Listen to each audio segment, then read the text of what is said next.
alam.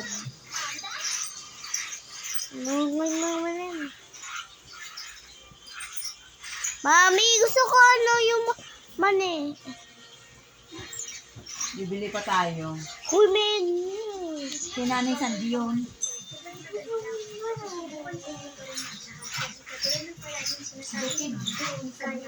Kwento ko sa kanya na habang nasa Santo siya, meron akong katulad ko na pwede kong ma-share ng experience ko. Wala ngayon. Handa lahat ng dunya yung makakaharap ko. Gusto namin. Malaman mo. Hindi natin malalaman kung ano mahirap.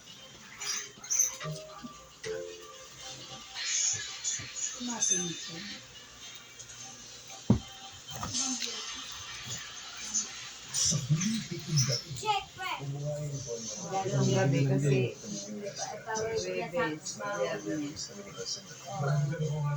hindi matapos ang sisiguraduhin nila Doon. Parang doon, parang hindi kasi.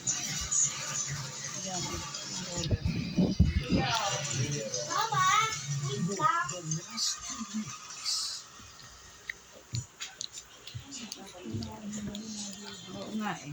Maya ka na dumindi, nakain ka lang yan.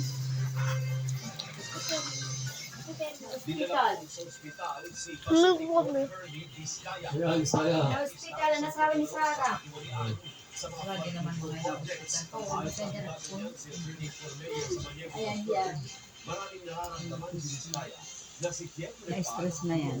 Matapos patawag ng President ng Senado, kinumpirma naman ni Senate President Vicente Soto III Dahil na sa sa Maynila frozen sa Vizcaya Ayan, stress yan. frozen shoulder, yung pananakit at paninigas ng balikat.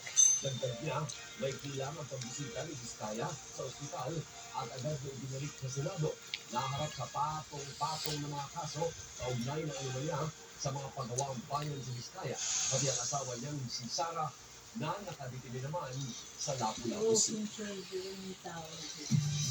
Mamagtakip pa kayo, kay kilala na kayo. Ganati ako. Ang mga babuhok ni si Gabo. Babae yan din ako. Kaya umusin yung tao, no? Nakahigban? Higban na nakatao. Oo, kasi